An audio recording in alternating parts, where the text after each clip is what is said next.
like, see the red dot? So then go over to like right past the frame a little bit and like right down between the camera. like this right here. Look here, right here. Look right there. All right.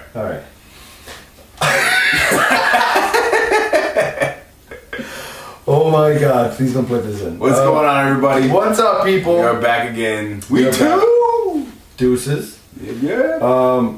This is, casual Tuesday night. I'm tired. I got the glasses on. Yep. We're shot ski, but we're here for you. Yeah. Let's do our sponsors real quick. Sponsors. All right. So don't forget, we are brought to you by The Warehouse, 119 Liberty Street, Newburgh, New York. 24 taps, 50 types of burgers, quality food for carnivores and herbivores. Home of the one and only Taco Tuesdays, Wild Wing Wednesdays, and Mac Daddy Thursdays. If you're in the Newburgh, Poughkeepsie, New Paltz, Hopewell surrounding area, try to make it over to The Warehouse. Yeah, check it out. Look them up online. It's Warehouses, WHERE. House. Place is legit. Yeah, really good food. Mm-hmm. Great owner. The man. Also, you see the picture of him and Rick? No. What?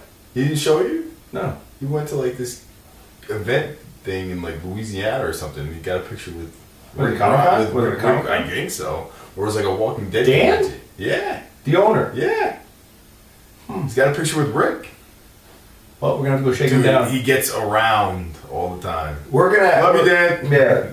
We're gonna have to go and see Dan because we need to eat. We need to talk. Need to eat less. And I need to see this picture of him and Rick now. Yes. All right. So also DJ on one, Jeff Celestino. He is our boy. He does our intro, our music, and everything. So big shout out to him like usual. All right. So episode was meh. Yeah, very wild. I think we all knew that after the mind-boggling episode 1 of people being murdered, losing 2 cast members, it took a turn to just the emotional roller coaster. I think they wanted to make this a little bit more lighthearted. I think we all kind of knew. Yeah, I think we all kind of knew that they were gonna pull from the group and dive into this situation with Carol and Morgan and where they ended up. Which I was curious about. Yeah, of course. In a way I was kind of glad, but after that adrenaline rush of an episode, it's like... Yeah. I don't know, 2 weeks in a row of something like episode 1, I think we all would have been like, we need a break. I can't take this yet. We need a break. I need a vacation. So, episode starts, Carol's on a wagon. They're bringing her obviously to the kingdom. Pretty cool scene though. I mean, they get attacked. Wagon tips over and she wakes up and she's completely like disoriented, obviously weak, probably loss of blood, no food, no whatever. And but now she's like seeing things. Now she's like seeing people. This was cool. Yeah, she saw the zombies as real people. Yeah, as they were like getting killed though. Right. Which was crazy. You know what it reminded me of? What? Remember the little girl? Yeah. Who saw the zombies as people? Oh yeah. To me, it was almost like she was getting insight into what maybe she saw. Yeah. Like she saw them as real people. She didn't see them as like one scene with the little girl. She was like running around and the thing was chasing her. She's like, oh yeah, maybe that's how she saw them. Right. I don't know. I was really looking into it. I'm like, this is pretty interesting. Yeah. Why would she see that's never happened before? Right. I mean, it's Carol. Carol kills everything. Yeah, and she, and some of the kills. I mean, some of the filming in this episode in the very beginning. Yeah. The kill scenes, the horses and everything, slow motion, really cool stuff. The face right in there. Yeah. Cool. They have our boy Daniel Newman, who follows us. Thanks, Daniel. They have him, he's sitting there, he's capping zombies, and there's just horses and people using sticks and tridents. Some real medieval trident. Brick, I saw you throw a trident. I see a trident now. God. Brick, where'd you get a trident from? Anybody from The Walking Dead just put a trident in there somewhere. So yeah, I mean, that was fun. One of the smartest things that I've seen Morgan do recently, because I'm not high on him, but my boy Blue. My boy Blue. One of the smartest things I saw was him marking trees and mailboxes and stuff for directional purposes. He was doing it for themselves, like he was doing it for them. Or? I think because you can hear there's like as they're going along in the carriage in the very beginning, you can hear a little dialogue. If you really pay attention, you can hear one of the guys go, "What are you doing?" as he's carving into the tree. Yeah. He's putting his arrow in it, and that's what it is, just a arrow he makes on the tree. Okay. And he says, "I'm marking the tree for destination purposes." So yeah, I thought that was it's smart. It keeps your area known to you. Wasn't he doing that when he was on his own? Yeah, he was doing that when he was first trying to track down everybody. Right. So okay. It's something he's been doing for a while, but I'm happy to see him just being smart and doing stuff like that again with not knowing where you are and everything. Yeah. Stuff to think about. As they're walking away, and the camera pans back, you see huge buildings in the background. Yes. Trees in the tree line. So I'm sitting there and I'm trying to figure out how close are they? Are they close to Atlanta? Like, are they near a major city? I mean, they must be near. They must be, because you don't have buildings like that. It has to be Atlanta, because that's the only city within that area. Yeah, well, it is. They still are in Georgia, apparently. They would have to go east to find the nearest city. Yeah. So in my mind, I'm trying to figure out. Okay, well, how close is the kingdom to Atlanta, which is completely from what we know is overran. Right, but it makes you think. So much time has passed since they were there the last time. Do you think that they are actually there? And there's a lot. The abundance of zombies are still there. Yeah. Because remember in the farm scene when the helicopter passed over and they start off in the city and then they see the helicopter go over, right? And then the zombies from the city leave. So it's how many times does that happen? You know what I mean? It's just something I just was thinking about, because I saw the city. I'm like, man, I wonder if that actually is still infested anymore, or to the point it got to the point where it's almost safe.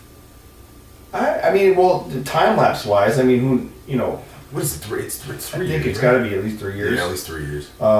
So yeah, time lapse wise, who knows? Maybe most of them did leave out of the city by now, but it's still a city. It's still gonna be trapped in buildings, houses, markets, whatever.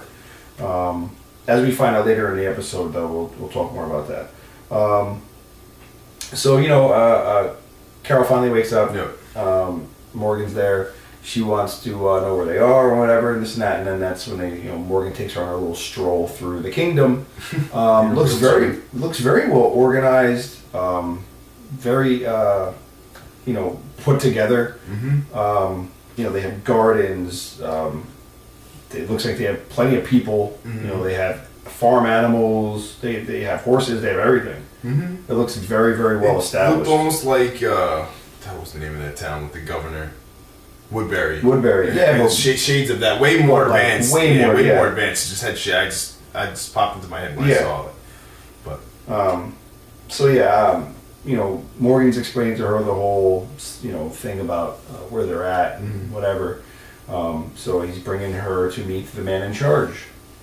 The man in charge, as this guy's a man, rolls her into what looks like a auditorium, maybe a school, which is so weird, by the way. Yeah, I was like, this is not a place that's I expected especially the introduction. I would almost expect there should be torches everywhere, not an auditorium. Yeah, something badass like that. You got a freaking tiger sitting there.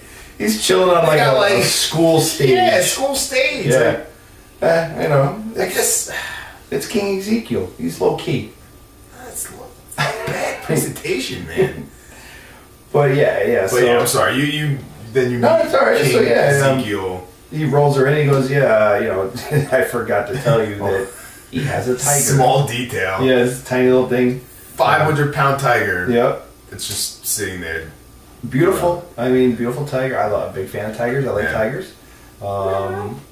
tigers and bears and all that stuff. Oh my. Yeah. But so he comes off very charismatic. Yeah. He's I don't know, the way he speaks, like when that whole scene where he's talking to her, his like the look. I want to say like it's humble and eloquent almost. Yeah. Like, it's almost like he's very convincing in what he's saying. Like, right. He's postured, he sits up and he's got, he's postures up and he's, very focused on speaking to Carol. Like he's almost, but like it's almost like when he sees her, he's, I don't know, like enamored with her. Yeah, like very enamored with her. I mean, it's Carol. We all know. Yeah. Carol can be very. Oh, what up, girl? Yeah, she's one of our favorites. So whatever, they have their little intro talk or whatever, and Carol is just totally puts on her little act, her show. It was almost too much. I was like, "Come on, Carol, like dial it back a little bit." Hey, you're amazing. Yeah. You're Sheba. Yeah. You're Sheba. And the little dumb dude in the corner is like, it's Shiva. Yeah. And that guy's awesome. Yeah, he's like the gesture, the big dumb idiot. Yeah. But she's like, everything's amazing. You're amazing. This is amazing. She's got this. But you can tell, knowing Carol, you're like, no, she thinks. We all knew. This is absolutely retarded. We all knew that she was like a part of me thought she was like, I thought she might be dreaming. Like, I'm like, does she realize she's awake right now? Does she think she's dreaming? Because she just kind of sits there. She's like, I don't know what's going on in like the most wonderful way. Yeah, I was like, all right.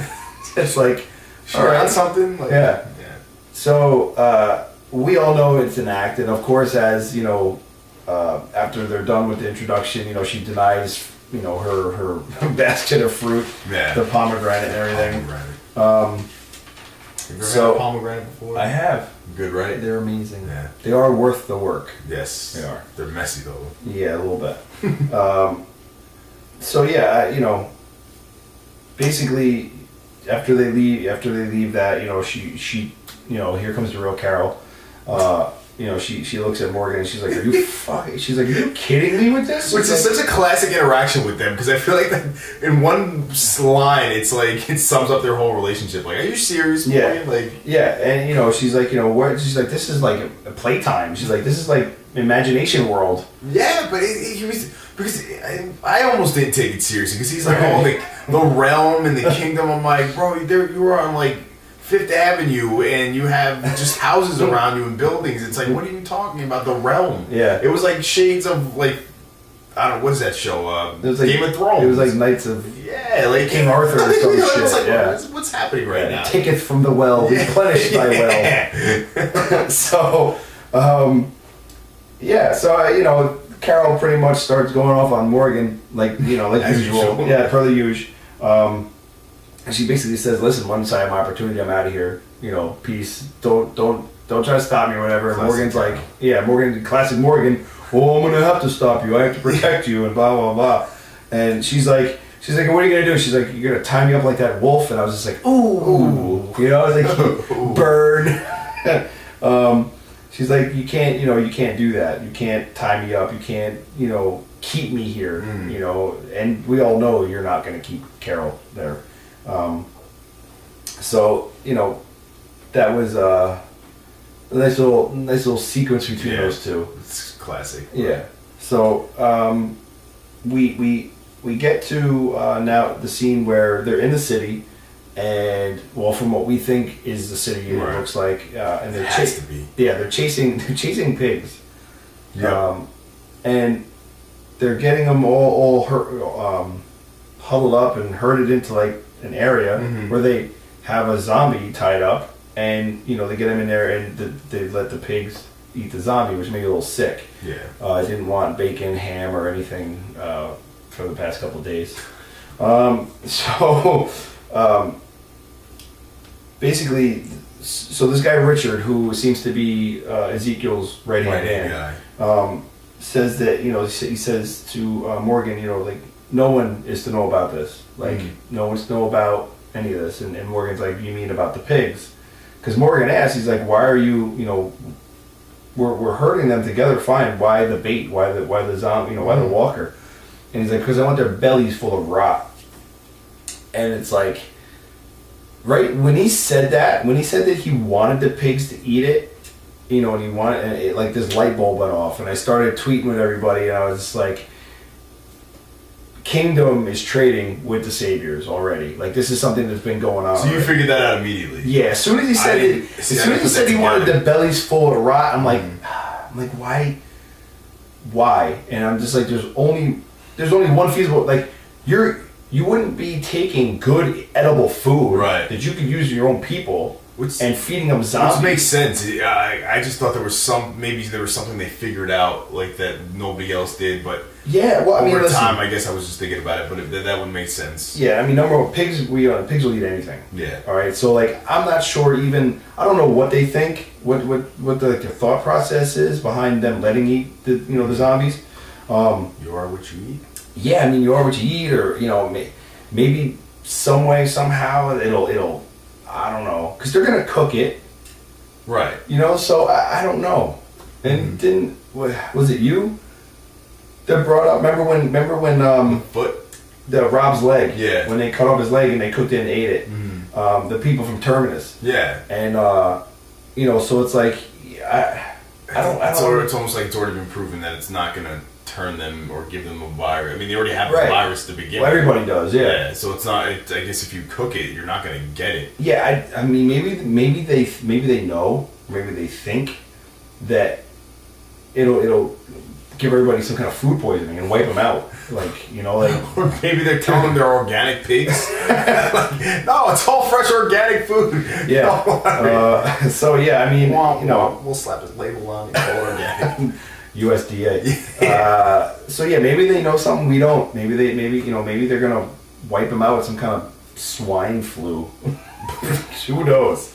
So yeah. Richard tells Morgan, not a word. Nobody knows about this. Nothing. Not about what we did. Not about the pigs. Anything.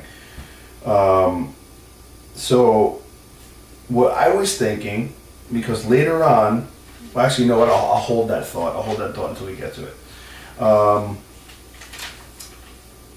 There's this guy, boy Benjamin, that's with them. Mm-hmm. As they're leaving the city, Richard wants Benjamin to try to kill one of the walkers. Obviously, Benjamin looks like he's new to this whole thing.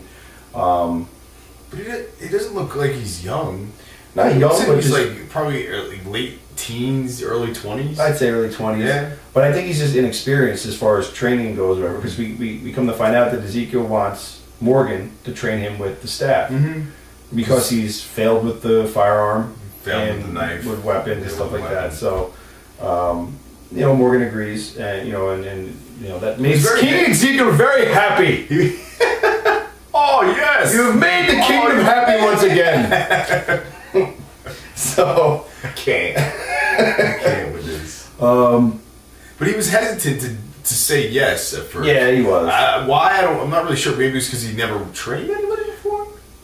Well, I think if you come back to the scene where Morgan and Carol have their conversation as soon as they leave. Yeah. Carol throws a comment to him about, I don't care about what you think this world is or something like that. Like I don't care that you think you've found like this new way of life or this new way of thinking. Sure. And Morgan's like, he puts a halt to it. He's like I'm working on that. Like I know what you think, and I know how. I know that what I do isn't the way it's supposed to be. He kind of admits to it. Right. Like the way that I do things isn't supposed to be that way. I think his thought process with Benjamin is the fact that like he doesn't want Benjamin to get caught up in the don't kill aspect. Okay. Like I'll train, like he's all my knowledge and everything I know, but then Benjamin ends up asking for the book to read anyway. And he kind of reveals it like when they were having their conversation. Yes. Yeah. The first time I watched it, I didn't pick that up. Right. The second time I saw it, I realized what he was saying. Like that he wasn't perfect in how he was doing it. Right. Like he never mastered it. He's kind of just stumbling through it, which was kind of big of him to say because when he first got there, he was like more holier than that. Like that. Of course. Like he was up on his pedestal, but now he kind of like is realizing that he can't do that anymore. Yeah. Morgan. So Carol, once again, we get back to Carol. She's playing it up Carol's still in her acting possum routine.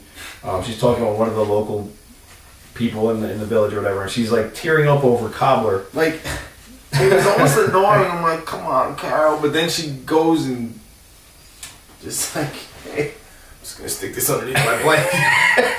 And just classic Carol mode. Well, yeah, she's tearing up over Cobbler. The whole Carol homemaker tearing up over Cobbler, and then she becomes a flavor. Then she becomes a kleptomaniac. Yeah. I'll just take these. There's cobbler at dinner? Really? Can you get me a tissue, please? It was so good. It was so good.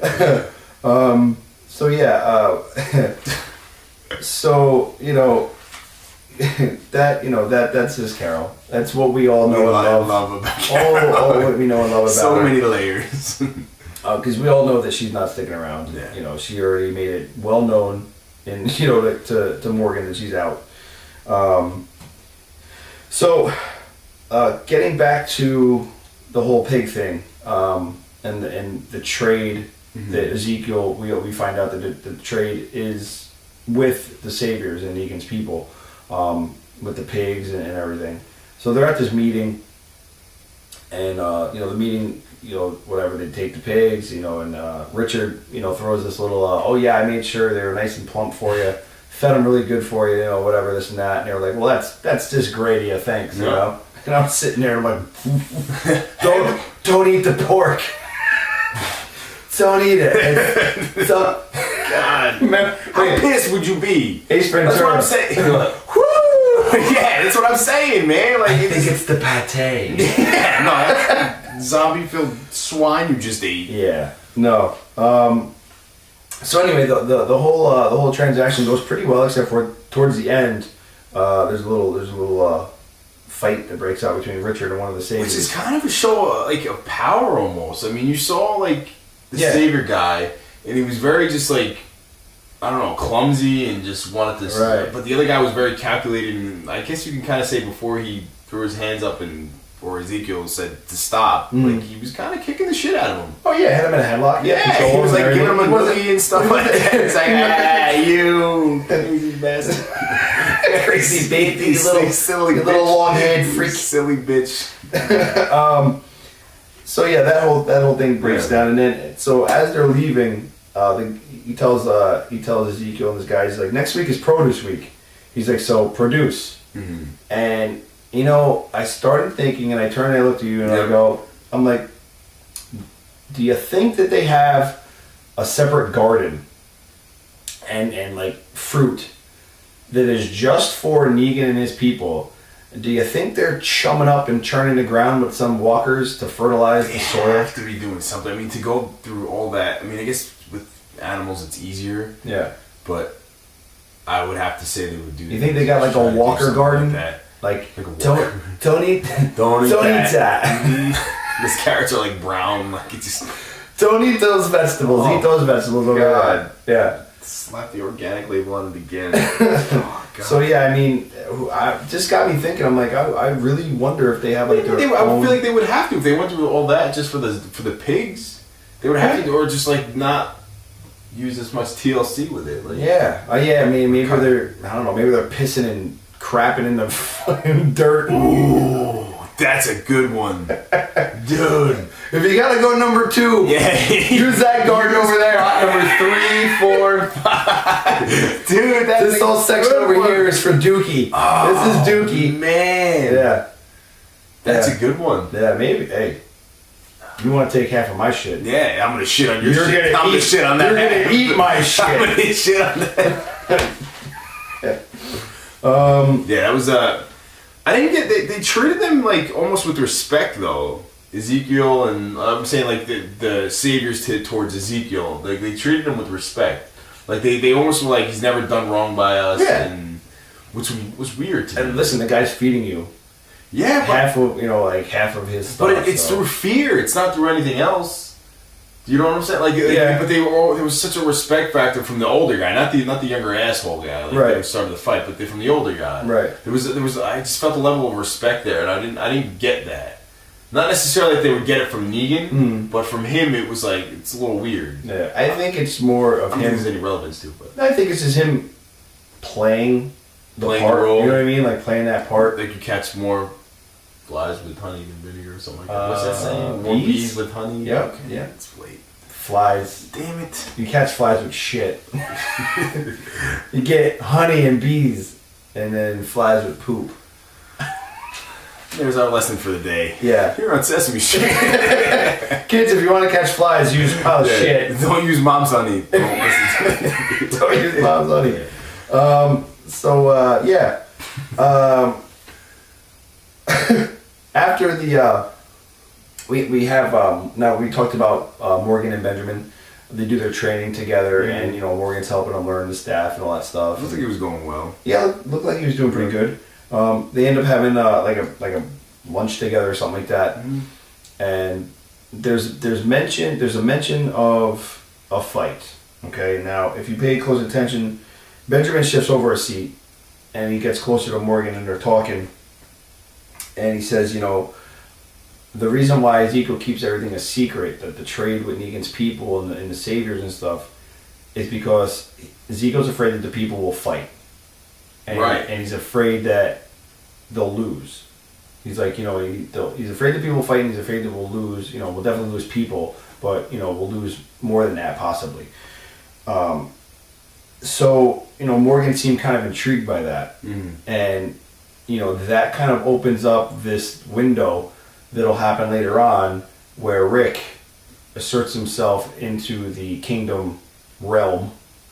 And so that will happen eventually. It does have, it will happen eventually, and then that's where we will have this the first fight, where Rick is able to get people who are willing to fight and go attack Negan. But that happens later down the road. That happens later down the road. Spoiler alert! Spoiler! You can love me, you can hate me, you can piss and shit yourself. I don't know, whatever. We're all gonna die. Don't use honey. Don't use honey. That's for bees, not flies. Not for Chris. So that was I thought that little piece of info was pretty good to pick up on that. Yeah. You know, the mention of how the people there, if they found out that Ezekiel was giving away half the stuff, because you got to think about it. In a way, like if they want to fight, like that's a kind of, you know, it's a loaded gun in your home. Well, yeah, I mean, nobody these people really are knows about. busting their ass every day to produce all this stuff. So, you know, why are we giving it away? Why are we giving away half of it? To come to find out, it's because, well, it's for protection. Guy with a baseball bat. Right, named Lucille, who will bash your brains in. So, yeah. Rest in peace, Glenn. Abe. Abe. I miss you, Abe. Crazy bastard. Yeah. So, we get to now we're, you know, later on in the episode, after Benjamin and Morgan have that conversation, Morgan goes to bring Carol some food, and lo and behold, Carol's gone. Gone. Bye. Bye, Carol. She took her kleptomaniac clothes, and she skedaddled. She didn't even check her size. Like she just grabbed anything. The cobbler. Yeah. It's nice. That's my size. So Carol's gone, and you know, she's trying to sneak out. She's trying to pick some fruit off a tree, and you know, Mr. Smooth Ezekiel catches her. I love this. You dude. do. You fell in love with him. I like this guy. Why? I don't know. He's so like. But yeah, past. It's basically when this conversation happened that we're about to talk about. He's just he was just real. Like there was no bullshit behind him. He's very like. I want to say humble in a way. Like he knows what the deal is. Like he knows that. Like but he doesn't take advantage of his power. I guess it's because he's not like the governor or like Negan. He sees that to rule people like they have to like respect you in such a way that you know what I'm saying. He's not casting any shade. Yeah. He says, all cards are on the table. Right. Yep. Yeah. I like that about him. Yeah, he pretty much calls Carol out. He says, enough with the sweet and innocent shit. You know, he's like, you know, don't bullshit a bullshitter. Don't bullshit a bullshitter. And he kind of comes clean. He admits that, you know, this whole thing is just for, you know, people to believe. Right. You know, it gives people something to believe in. Which then the name, like why they name it the kingdom and the realm, that kind of like it adds a little fantasy factor to it. It kind of makes it a little bit more, I guess you could say, intriguing in this. And if you're in that situation, like, oh, I live at the kingdom, like yeah, I guess I can see why he would do that. Well, it's like he says to Carol at one point, he's like, well, you know what? He's like, you don't, or no, he says that people need someone to follow. Mm-hmm. But that the people made him bigger than what he really is. Right. Him by having a tiger and all this stuff, and it's like a Hercules folklore. Like how Hercules slayed a 3-headed dragon. Right. So they see him with like a tiger, and it's like, oh well, he fought the tiger, and he beat the tiger up and like chained it. And now the tiger's his bitch. You know what I mean? It's not the situation. No, not at all. We come to find out something completely different. Mm-hmm. So Carol basically called Ezekiel a joke to his face. She's like, what? She's like, you're a joke. This place is a joke. She goes, that's why people laugh. Jokes are funny. And I was just like, Carol, damn, evil woman. Evil woman. Yeah. So I have down cozy by the campfire, where Ezekiel and Carol get a little comfortable. Yep. And you could see he's definitely pleased by like being with her. He's comfortable with her. He starts letting it flow. He drops the act. Yeah. That's when you find out a lot about him. Yeah, he worked at a zoo. Yep.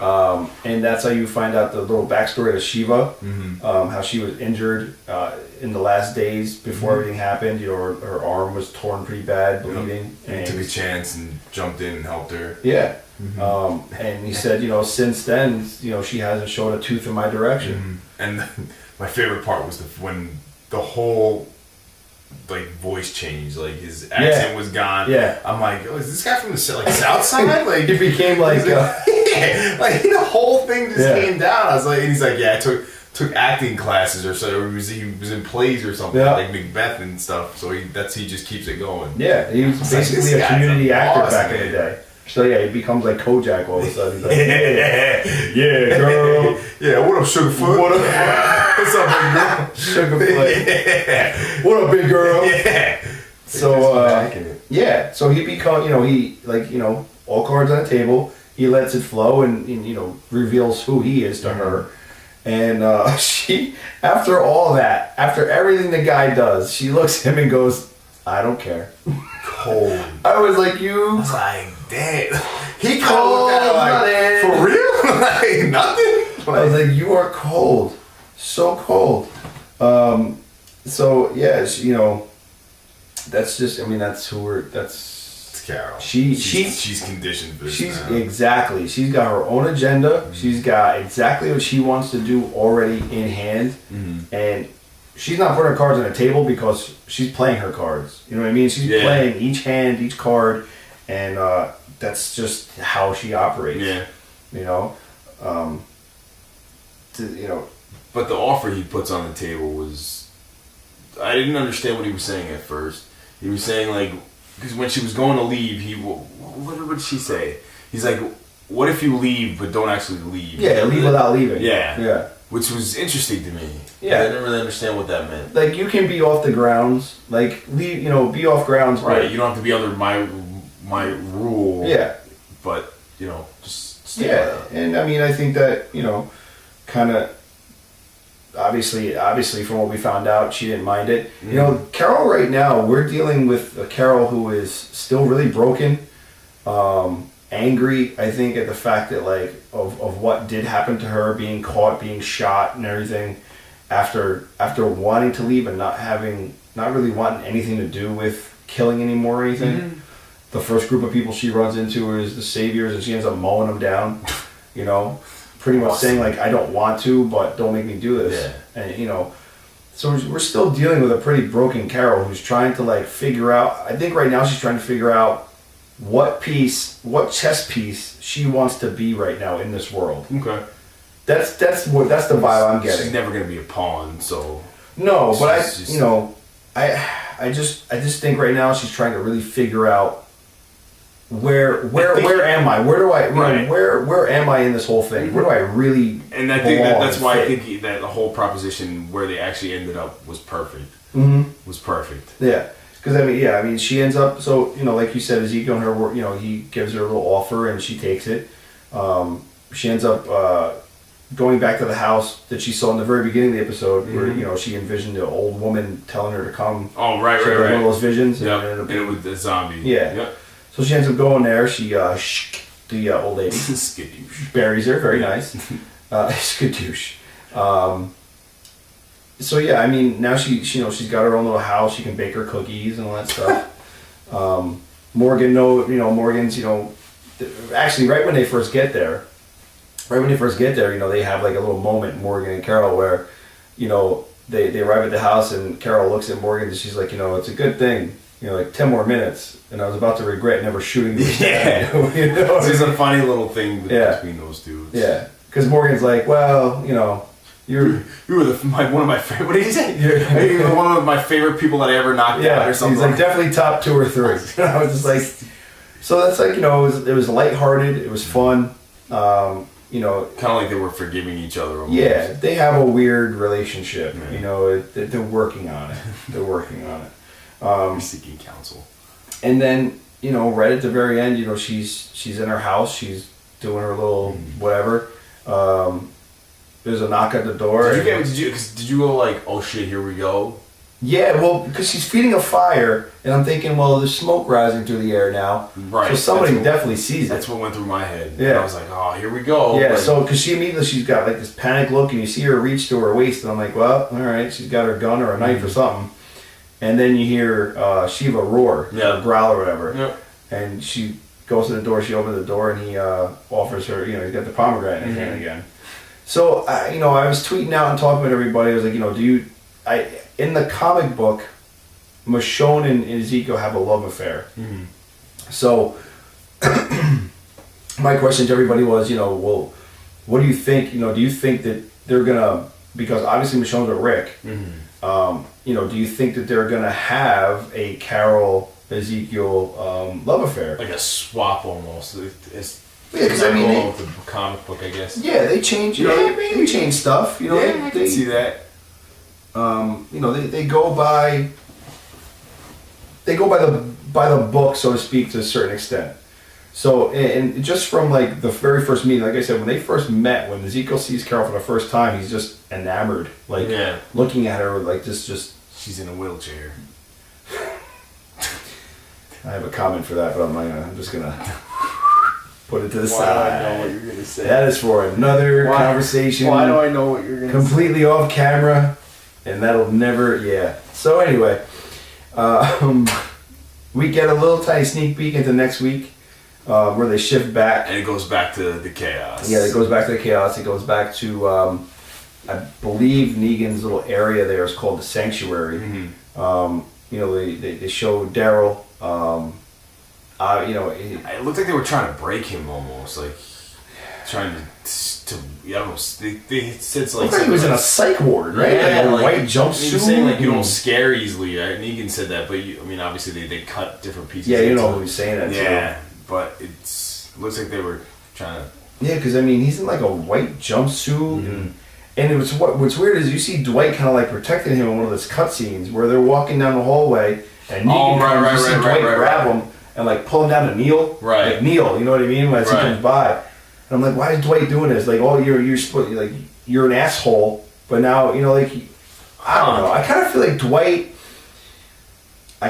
he is like really 50-50. Like, he is not with them. You know, he's doing it to stay, he's with them to stay ran alive. Away one time, or he was gone once because he didn't want to deal with it. So maybe, And he tried coming, like, when he came back, like he said, you have to bring stuff. Like, you don't just walk back. You have to buy your way back in. But he still branded him with the iron, melted his face. And it's just like, now you see Dwight playing this weird role, where he's got Daryl's vest, his bike, his crossbow. You might as well just call yourself Daryl, bro. Be Daryl. I mean, your name's Dwight, just say you're Daryl. You're a wannabe, bro. Obsession, wannabe. Get your own life, kid. Yeah, seriously. Leave our Daryl alone. You wannabe. You wannabe pizza melted face bitch. Pizza melted. Look like you got melted cheese on his face. God. So yeah, next week should be exciting. I'm excited for it. Yeah. Back to the chaos. And we will be in much better shape next week, I promise. I won't have my glasses on and sound like I been awake for about 30 days in a row. I'm pretty sure at times it looks like I'm sleeping on here. No, I'm up. Okay. But yeah, that's what we got. I hope you liked it. Yep. We liked it. Did you like it? Always. I liked it. I enjoyed it thoroughly. Thoroughly. Welcome to the kingdom! Yeah, can't wait to see you next week. My people! You should be the king. Can you picture Chris in dreadlocks? Oh! Maybe we should do that. Hey, huh? Then I would be king. I need a tiger. I'll just use my dumb Let's dog. get like a little stuffed animal. I'm gonna put Blitz next. Can we spray paint Blitz orange and I black? don't think he'll like that. Yeah, we're gonna try. We're gonna paint my dog orange and then black stripe him. We're gonna see how that goes first. Yeah. Then we'll see. He's not really much of a growler though. Yeah. Yeah. We'll try to make it work. Well, if I knock out, you know what?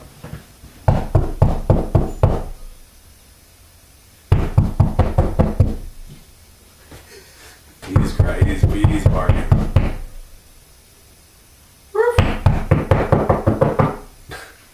All right, so of course on camera he's not gonna do it, but usually when you knock on something, he goes ballistic. He goes nuts. And he goes blitz mode. Yeah, now he's just staring at me through the door. He's like, "Duh, What the hell are you doing? why are you knocking on the wall, stupid?"